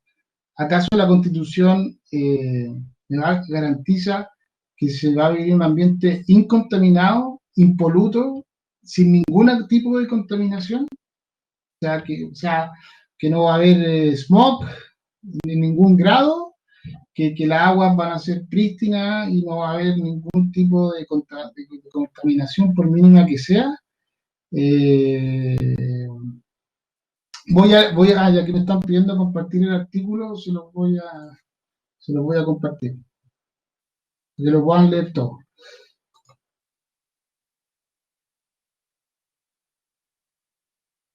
Ahí está, ¿no? Entonces, lo voy a tratar de seguir acá porque está un poco más pequeño.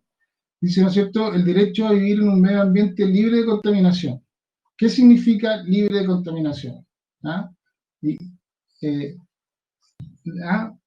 ¿Quién cree que es absolutamente sin ningún tipo de contaminación? ¿Creen que eso es posible, que algún Estado, por desarrollado que sea, pudiera garantizar ese nivel ese nivel de pureza, digamos?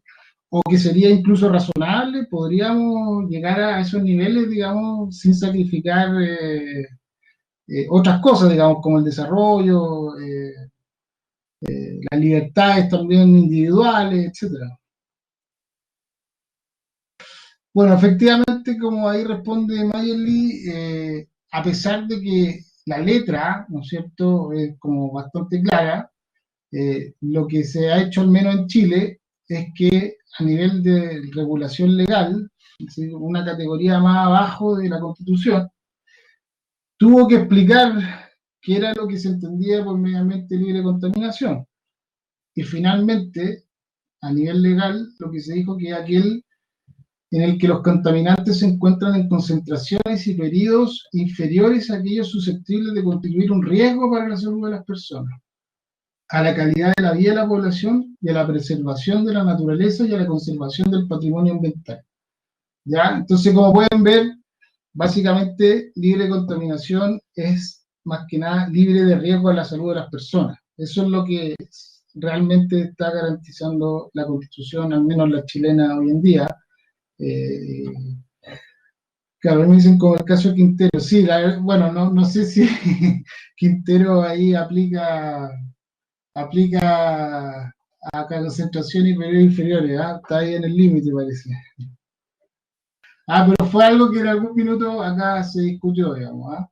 Entonces, y un poco a propósito de lo mismo, les voy a aprovechar de compartir dos pequeños fallos que son parecidos al anterior, en el que aquí lo que se está haciendo es que a partir de la de la protección del derecho a vivir en el medio ambiente libre de contaminación, al mismo tiempo o conjuntamente, y ahí tiene que ver un poco con las preguntas que me hicieron respecto del derecho a la vida, también se protege el derecho a la vida.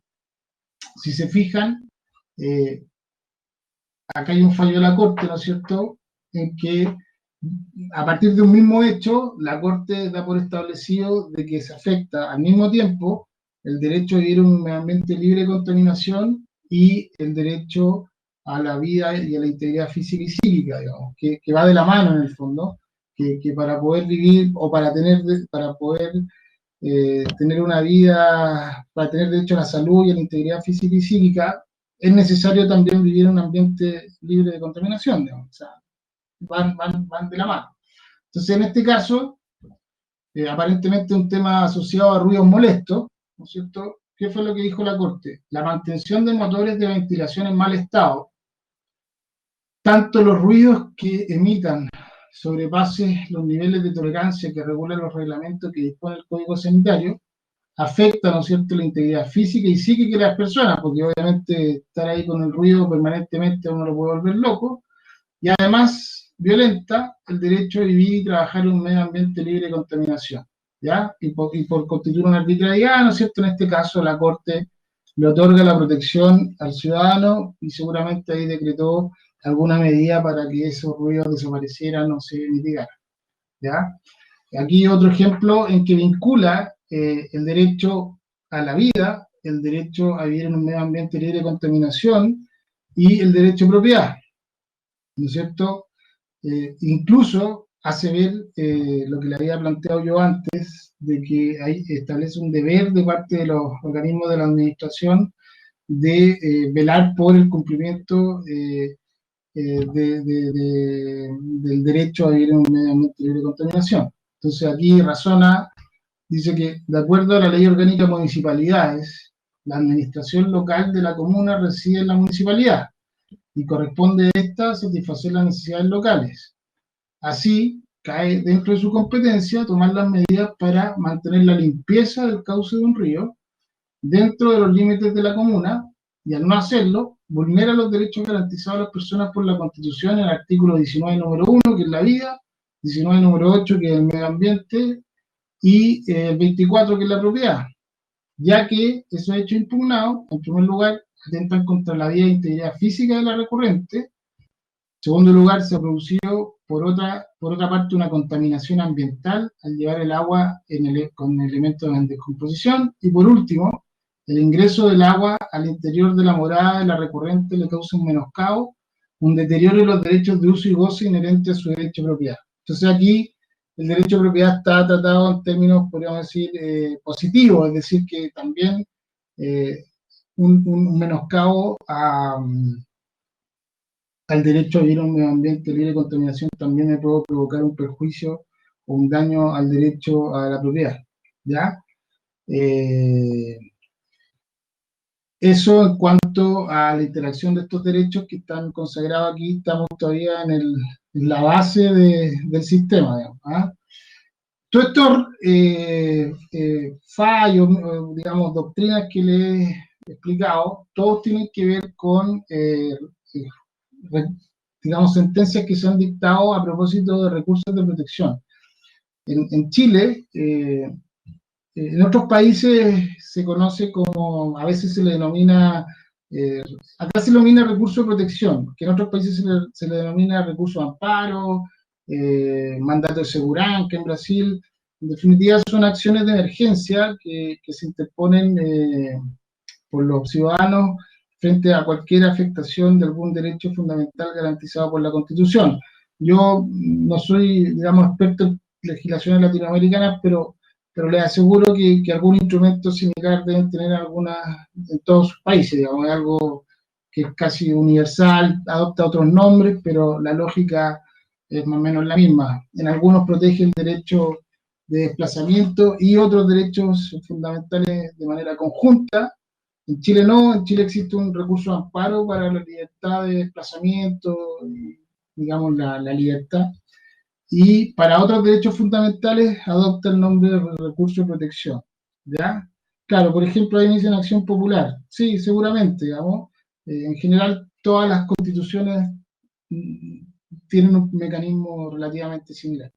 En Chile, como les decía, se denomina recurso de protección, y lo vamos a ver en detalle más adelante. Lo que quería yo comentarles a propósito de esta etapa es que el recurso de protección en materia de derecho ambiental presenta un problema relativamente grave, digamos, y que tiene que ver con que el recurso de protección garantiza todos los derechos fundamentales del artículo 19, pero no todos, ¿ah? Hace algunas exclusiones, ¿ya?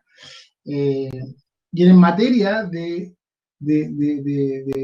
derecho ambiental, derecho a vivir en un ambiente libre de contaminación, el recurso de protección dice que este procede solo cuando el daño ambiental, ¿ya?, es producto de una acción u omisión ilegal imputable a una autoridad o persona determinada, ¿ya? Entonces eso a nivel operativo ha generado grandes problemas porque quedan fuera del amparo del recurso de protección en materia medioambiental todos aquellos daños ambientales en que no se conoce con nombre y apellido el autor, ¿ya? Entonces, no es posible, por ejemplo, si yo tengo, por ejemplo, una plantación agrícola y producto de aguas más arriba, ¿no es cierto?, alguien, una empresa, un particular o alguien que yo ignoro quién sea, pero está vertiendo desechos en el cauce del río y a mí me están llegando contaminados y produciendo problemas en mi cosecha. Bueno, si yo no tengo el nombre y apellido preciso y concreto de la persona que cometió esa acción o omisión ilegal, el recurso de amparo no prospera, ¿ya? No se puede interponer, entre comillas, contra de quien resulte responsable o que sea el tribunal quien investigue quién es el verdadero autor. Debo yo indicar quién es el verdadero autor para que sea interpuesto en contra de esa precisa persona, ¿ya?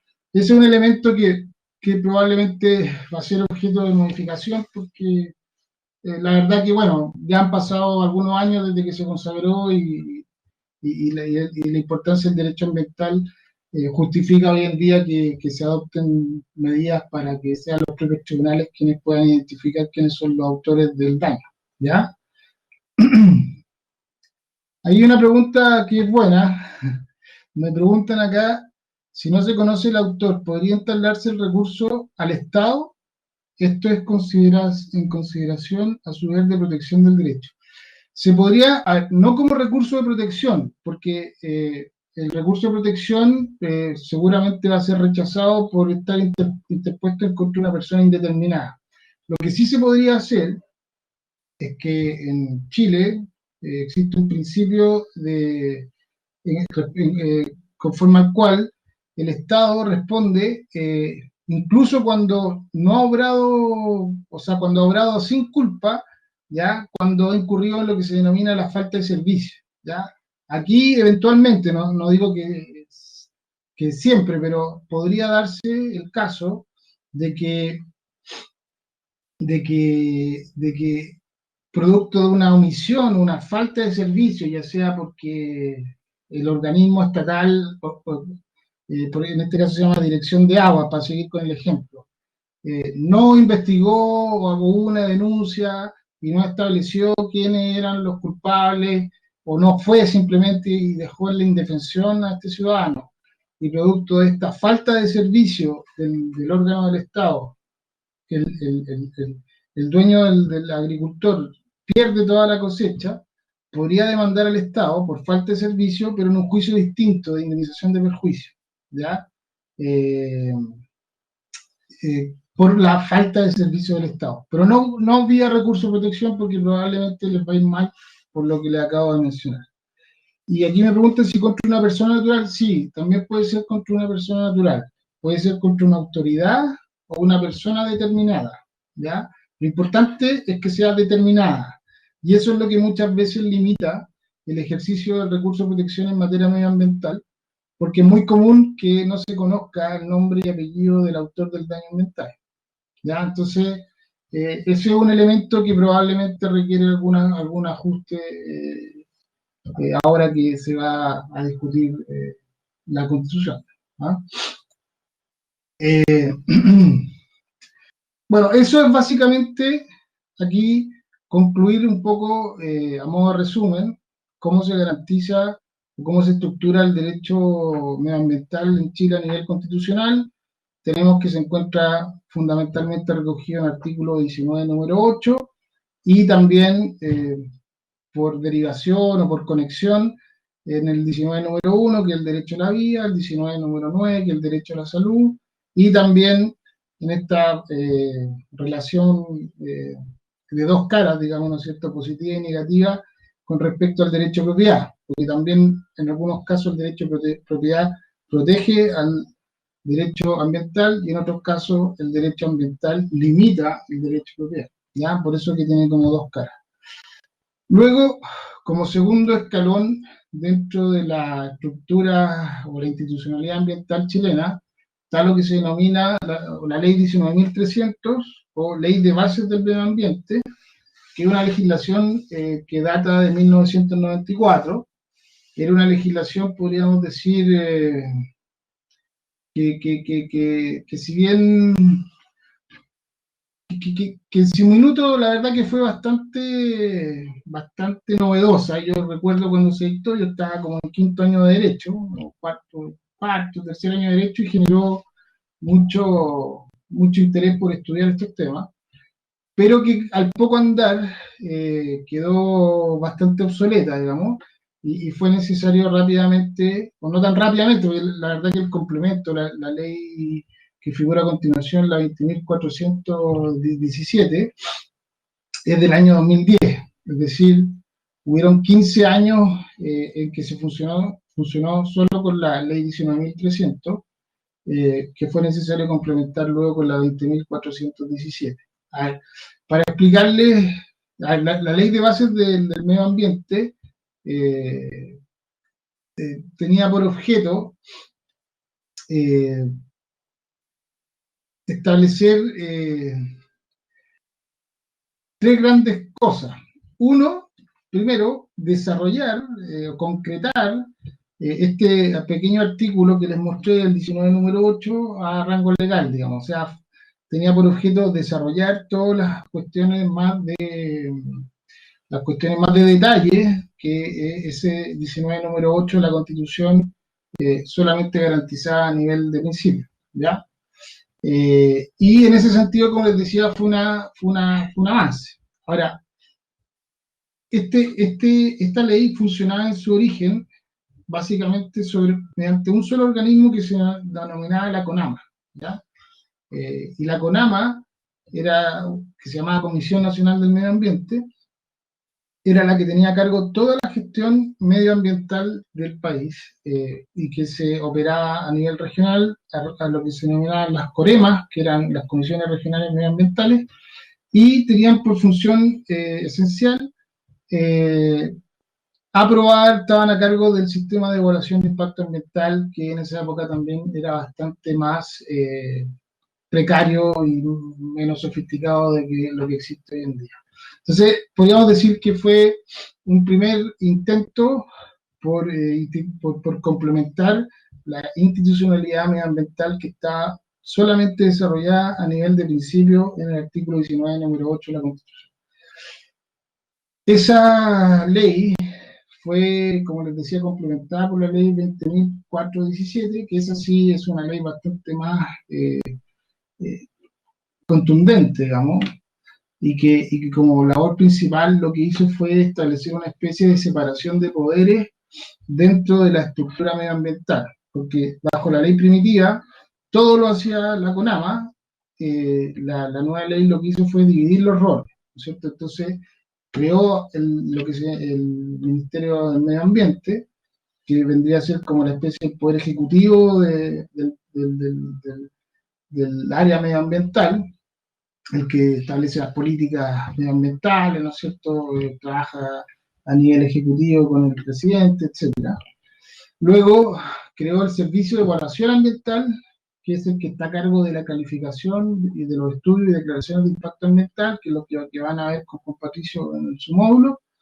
Entonces, ¿no es cierto?, por otro lado, saca de este organismo único esta área y se la entrega a un organismo especializado que solo ve esa función, y crea en tercer lugar la Superintendencia del Medio Ambiente, que es el organismo. En Chile, todo lo que sea, cuando un organismo público tiene el nombre de superintendencia, es porque ejerce actividades, labores fiscalizadoras de un área que le entrega la ley, digamos, ¿no? En este caso, la Superintendencia del Medio Ambiente tiene por objeto fiscalizar y sancionar eh, a todos aquellos infractores en materia medioambientales, también supervisa el cumplimiento de las obligaciones y de las resoluciones de calificaciones de impacto ambiental obtenía el producto del servicio de la evaluación de impacto ambiental. Ya es básicamente el ente fiscalizador de todas las materias medioambientales. Y finalmente, aquí ya en el tercer cuarto piso, se dictó con posterioridad al 2012 la ley 20.600, que vino como a terminar de cerrar el círculo de la institucionalidad medioambiental en Chile, creando lo que se denominan, creando los tribunales ambientales, ¿ya? Entonces, ya la separación de poderes fue total, digamos, ¿ah? Con esto se terminó y se le entrega a un órgano jurisdiccional, es decir, que ejerce jurisdicción y por lo tanto tiene facultades de juzgamiento, la competencia para resolver una serie de materias que también vamos a analizar más adelante con detalle. Yo solamente por ahora quiero que comprendan a nivel global o macro cómo se estructuran las instituciones, la institucionalidad ambiental, ¿ya? Y por último, acá en el último nivel, en el año 2013 se dicta el reglamento de evaluación ambiental, que complementa ya todo el sistema de evaluación ambiental, establece una serie de deberes y derechos nuevos que con eso podríamos decir que se cierra el círculo de todo lo que es la legislación ambiental o la institucionalidad ambiental a nivel de legislación en Chile, ¿ya? Bueno, ya queda poco tiempo. Me queda por desarrollar un tema que esto ya lo desarrollamos, ¿no es cierto? Los principios. Esto creo yo ya por la hora y por la extensión que tiene este tema y importancia que tiene, creo que es más razonable que lo veamos íntegramente en la próxima clase, ¿ya? Así que no sé si tienen alguna pregunta de lo último que hemos visto como para ir cerrando. Aquí me preguntan, ¿la superintendencia es una especie de policía? Entonces, sí, efectivamente, la superintendencia es una especie de policía, policía en materia ambiental, ¿ah? Y se preocupa de fiscalizar, bueno, tiene ahí, vamos a analizar después en detalle las competencias, pero tiene muchas atribuciones, las multas que impone son altísimas, no sé, bueno, los estudiantes chilenos seguro que los van a conocer, para los estudiantes de extranjeros, la Superintendencia de Medio Ambiente ha cursado a grandes mineras transnacionales, multas nunca antes vistas, diría yo, en nuestro país en términos de monto, digamos. Multas, estamos hablando de 50 millones de dólares, de esa magnitud. Ustedes pueden, si quieren, yo creo que dentro de los links o en alguna de las presentaciones, cuando pasemos analicemos en profundidad la superintendencia, le tengo un link como con el catastro de las fiscalizaciones que hace, y ustedes van a ver ahí el nivel de sofisticación del software y de la base de datos y la magnitud de las multas y la cantidad de fiscalizaciones que ejercen, que son impresionantes. Yo diría que una de las superintendencias más empoderadas que existe en Chile, ¿no? Así que... ahí alguien dice el decreto 40, no se preocupen, el decreto 40 después lo van a ver con profundidad con Juan Patricio. El decreto 40 es el decreto es el reglamento que que detalla la ley en materia del sistema de evaluación ambiental. Así que básicamente el decreto 40 es la última normativa dictada con el cual se completa toda la institucionalidad vigente actualmente en materia medioambiental. ¿Ah?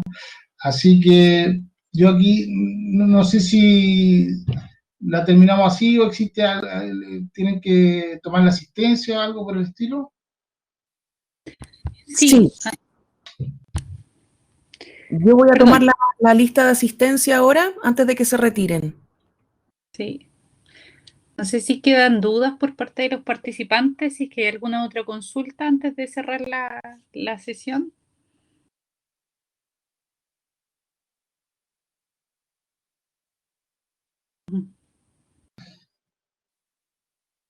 La Quedó lista todo de claro. asistencia. Ya, qué bueno que les gustó la clase. Igual después vamos a ir profundizando un poco más porque a veces todos estos temas son un poco gelatinosos, así que cuesta, pero qué bueno que les interesó. Importante reforzar que ya está el material disponible para que ustedes vayan revisando, ¿cierto?, la información y además, bueno, ya están abiertos los trabajos para que también vayan revisando los trabajos. ¿Ya? No, dice, muchas gracias, que continuaremos con el mismo expositor. Sí, la Y la próxima próxima clase. clase sigo yo, y ahí vamos a terminar de ver la institucionalidad. La próxima clase vamos a ver un tema bien interesante, que es todo el tema de los recursos, que es bien entretenido. Y como les digo, por la actividad profesional que tenemos nosotros, es donde tenemos más expertise, así que ahí tal vez podemos aportarles más antecedentes prácticos y anecdóticos. Fantástico. No, al parecer a todos les ha quedado muy claro, así que cualquier cosa, recuerden que igual mañana ya estaría disponible la grabación, así que después la pueden revisar igual y cualquier duda o consulta la próxima clase se pueden ir resolviendo. ¿Mm? Eso.